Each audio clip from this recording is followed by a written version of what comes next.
Welcome to the 2023 Kona Inline 1-year review.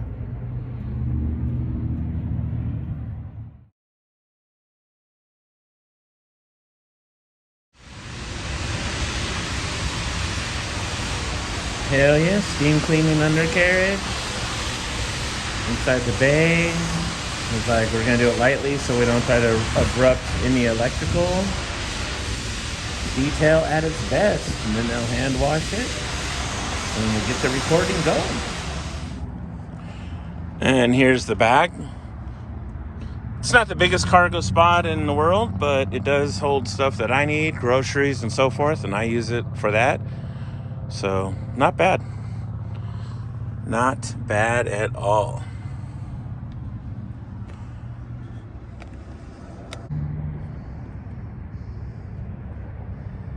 Now, the inline did not come with a badge on the rear of the tail.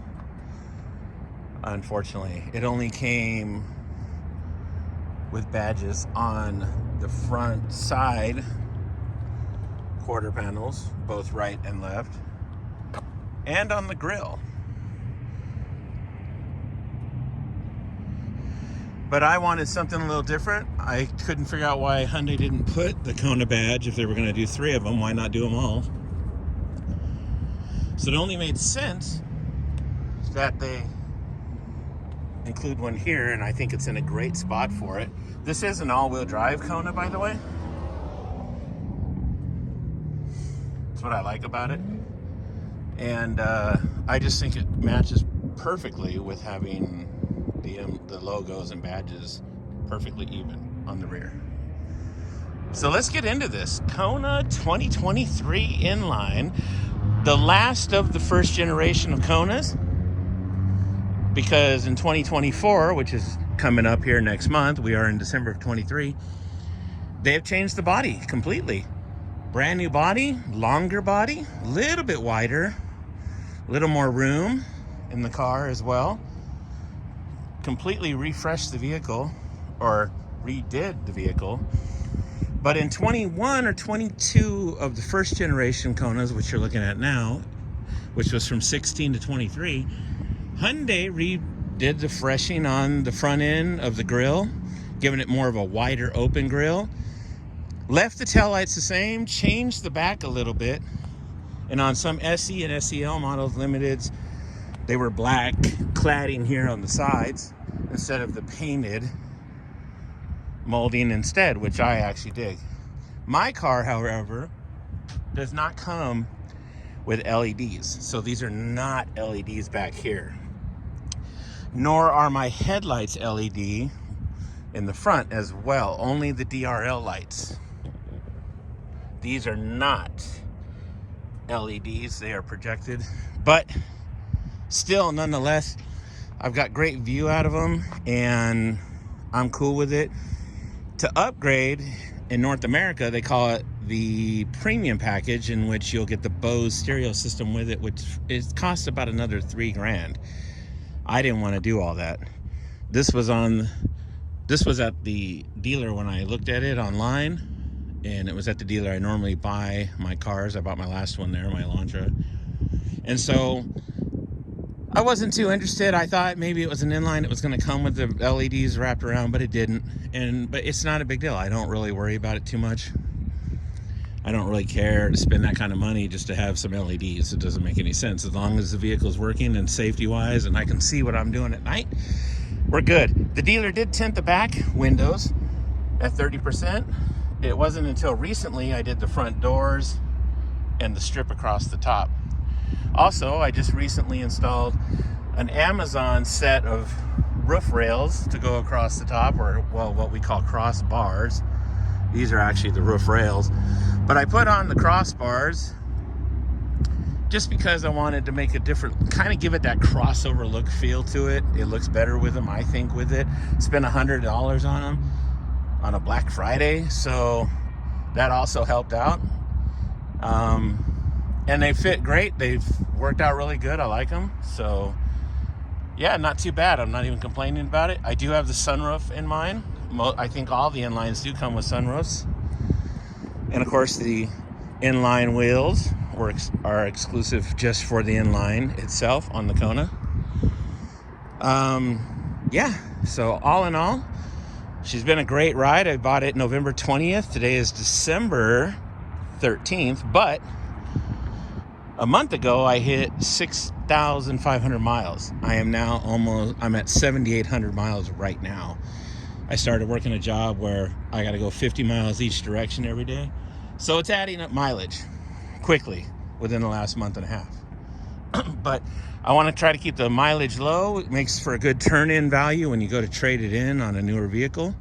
I'm thinking about maybe trading it for a Tucson in a couple of years. I'm waiting to see what they do with that body first, and I'll make a decision. Otherwise, I might just keep this because I'm real happy with it. It's the automatic 1.6 turbo.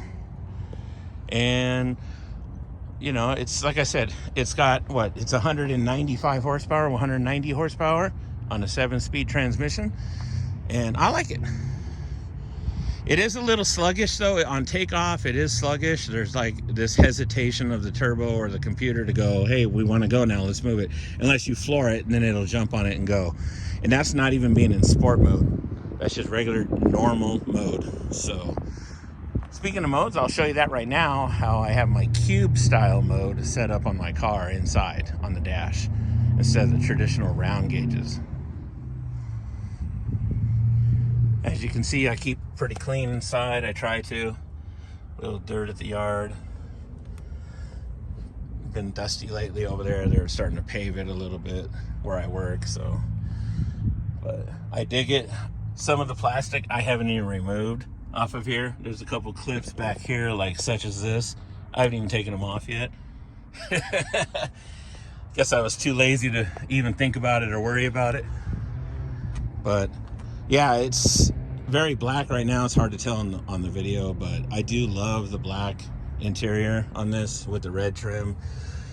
By the way, so Hyundai, quick thought or a quick reference, they switched the sport name on all their models to the inline. That's how the inline was achieved or born. So in 21, on all models, whatever was a sport now became known as the inline, not the N. The N is the performance model, which is a completely different horse. A lot more horsepower, a lot more money, better suspension, more race performance for people that want to do all that. This one here, it's just a subtle, basic, plain Jane turbo.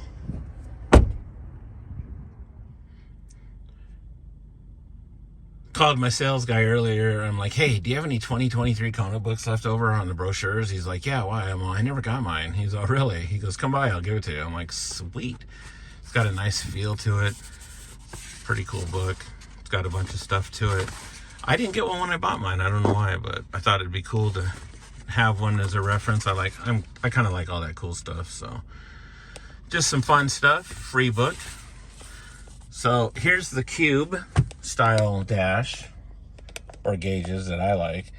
And a lot of people ask me how to switch that and how you can like change it out or whatever. And what I do is I go to my setup screen here. Where are we at? We go to the general, I believe it is. No, that's not it either. Hang on just a second. We'll go back. Oh, display. There we go. I think that's it.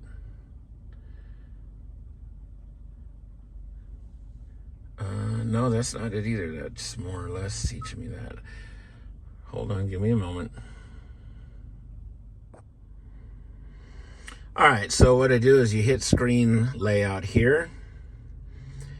And as you'll see, it says screen layout settings. I'm on the cube theme right now. There's a classic theme that you can also use as well. And to switch this out, you just come back up here. So here's Classic A. Classic A is this, the regular standard looking silver tone dashes or gauges, which I do not like. Here's Classic B, which becomes the sport look. And you can keep these on full time. So you can have them on red the entire time. It doesn't need to be in sport mode to activate the red gauges itself. And this one's got more of a blue, kind of bluish, light blue, black background as well. It's called Classic C. And the red was Classic B. And again, Classic A is the boring, plain Jane one. But me, I like the cube, so I scroll up here. Well, since I was already on it, it's already set up, so I just come right back to it right here. Hit the cube. And as you can see, it switched right over. So from Classic A, or I put it on Cube, which I do like a lot better. It looks more cool. I don't know why, but it looks way better than the round gauges. But every now and then I will put it on Classic B to get that sport gauge kind of cluster looking thing. So not too bad. I do like that. As you can tell, I've got 7,834 miles as of December 13th today. I've had one oil change or one service, I suppose. Yes. And I got that a month ago when I was at 6,500. And they tell me we can do them every 8,000, but I don't know. I might go in, I might keep it at 6 just because, you know, for me, I didn't really drive it that much for a whole year. I just, like I said, I put 500 miles a month or so.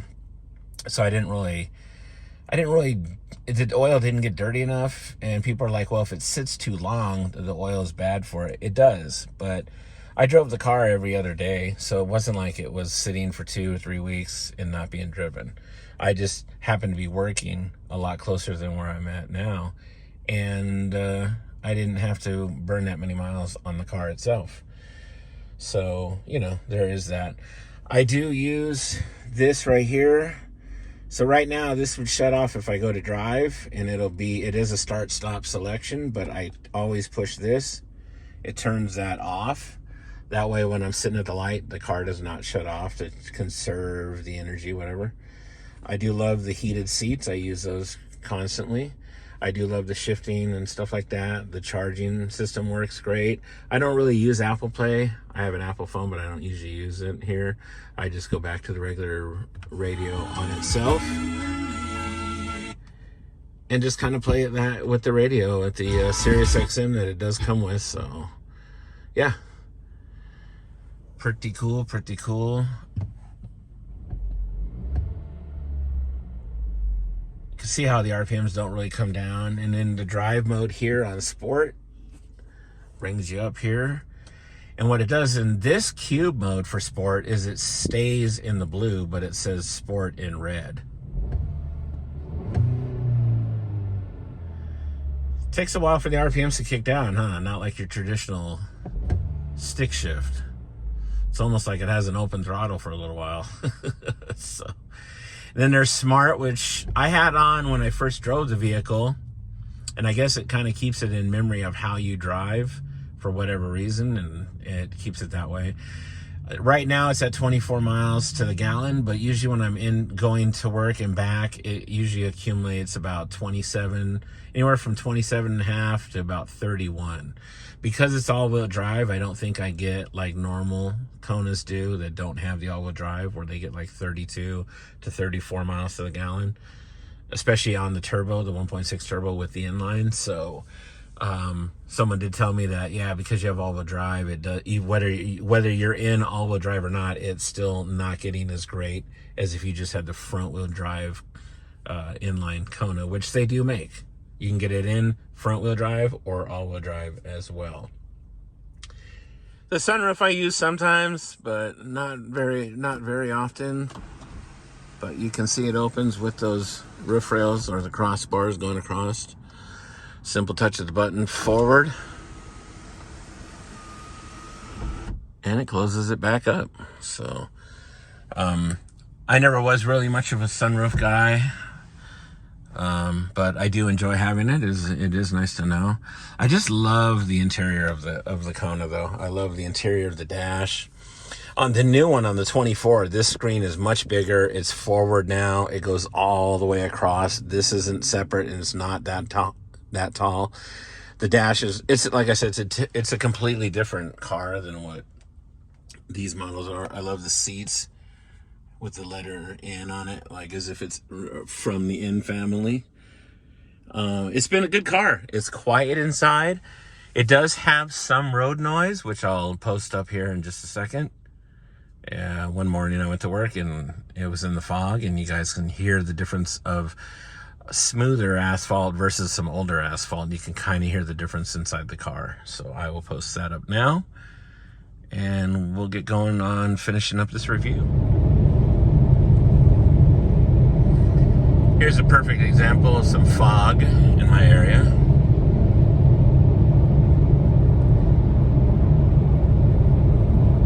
And you can hear the sound of the car as well on this asphalt.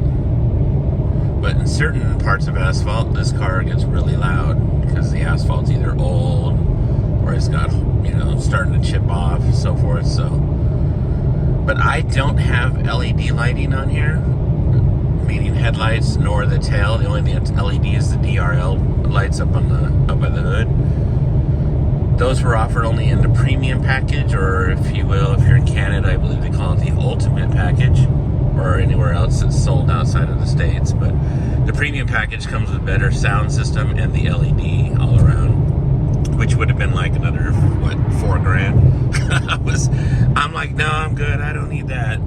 So just give me an idea what she looks like with the lights on. But I mean, really good visual out of it. Just running the old style bulbs, I suppose, out of there. But the way they're set up inside the housing makes it for good reflection and puts it good on the road. So I never really have visual problems, even in this fog.